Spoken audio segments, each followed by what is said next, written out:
Si tu pensais que l'esclavage était terminé, alors tu peux immédiatement fermer cette vidéo et appelle ta maman pour qu'elle te donne une bonne grosse gifle. Installez-vous bien parce que le sujet d'aujourd'hui, comme dirait Kerry James, est tout simplement...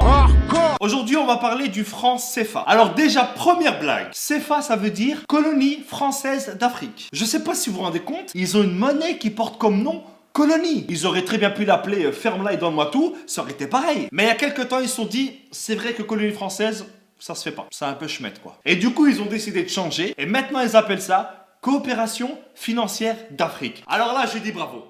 Là, je dis bravo. Là, c'est excellent, c'est excellent. Je pense que ce changement, ça a été le plus gros jeu de t'emmerde de l'histoire. Non, mais parce que changer uniquement le nom d'un truc pareil, ça sert à rien. C'est comme si moi, demain, je m'appelle Jean-Marc. Mais même si je m'appelle Jean-Marc, mon visage, lui, il te donnera toujours envie d'appeler la police. Donc cette monnaie, elle est utilisée dans 14 pays, pour plus de 100 millions d'habitants. Et devinez où est-ce qu'on imprime les billets? En France. Donc la France, à elle toute seule, dans 2 villages paumés que personne ne connaît, fabrique une monnaie dont dépendent 100 millions de personnes. Donc si demain, Jean-Jacques le révolté avec ses copains, ils font grève, parce qu'en France, la grève, c'est limite une religion, eh ben t'auras 100 millions de personnes qui seront peut-être dans la merde. Mais attends, c'est pas tout. Les pays qui utilisent le franc CFA, ce sont les seuls pays au monde qui payent un impôt à un autre pays. Chaque année, ils sont obligés de donner 50% au trésor public français. Déjà que la France, elle exploite à fond et depuis des années les ressources de ces pays. Et en plus, ils doivent donner la moitié de ce qu'ils gagnent à des mecs qui n'ont même pas levé le petit doigt. C'est comme si tu venais chez moi, que tu me volais tous mes meubles et que en plus tous les mois je dois te donner la moitié de mon salaire. Sans parler du fait que hier soir tu avais déjà cambriolé mes grands-parents. Il y a 3 banques centrales africaines qui gèrent l'économie et la vie de millions de personnes. Et devinez qui est-ce qui a un droit de veto dans chacune de ces banques? Ça sera la France. Donc si un jour un pays comme le Mali décide d'emprunter de l'argent à une de ces banques pour faire un pont pour son peuple, et ben à ce moment-là il y a un mec qui vient du fin fond de Roubaix, que personne ne connaît, qui ne parle même pas la langue du pays, et ben il a le droit de dire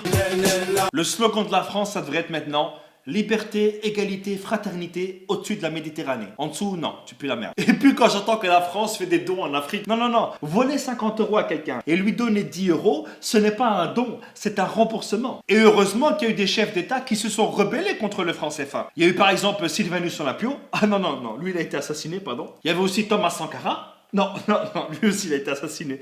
Non. Il y a aussi Modibo Keïta.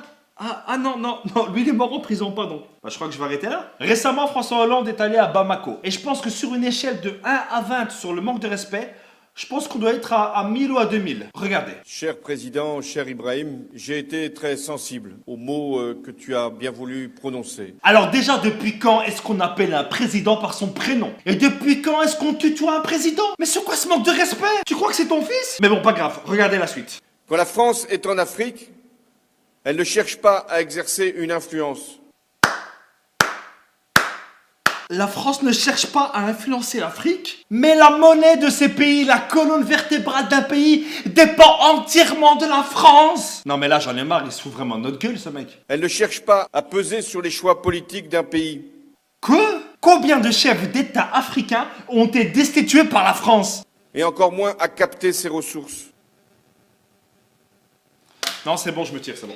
J'ai l'impression que plus c'est gros, plus ça passe. La France, elle est là aujourd'hui uniquement grâce aux ressources de l'Afrique. La France, elle a comme ressource naturelle que le vent et la pluie. Et si la France ne s'intéresse pas à tout ça, qu'est-ce que vous faites à chaque fois en Afrique? Vous savez, à chaque fois qu'un président français va en France, c'est uniquement pour vérifier les stocks et voir si les employés travaillent bien. Aucun pays ne peut prendre son indépendance s'il ne gère pas lui-même sa monnaie. C'est pas possible. Je ne peux pas nourrir ma famille et m'occuper de mes enfants si tu voles à chaque fois dans mon frigo et que tu gères mon argent. Le franc CFA, c'est un système qui est mis en place uniquement pour aider le peuple français. Voilà les amis, c'est ici que s'achève cette vidéo. J'espère qu'elle vous aura plu. C'est l'une des vidéos les plus compliquées que j'ai eu à faire. Donc je compte sur vous pour partager un maximum cette vidéo. Parce qu'aujourd'hui, en 2017, il y a encore de l'esclavage, mais économique cette fois. Donc voilà les amis, je compte sur vous. Et n'oubliez pas, comme dirait ma grand-mère, qui vole à neuf se fera d'excellentes omelettes. Ciao!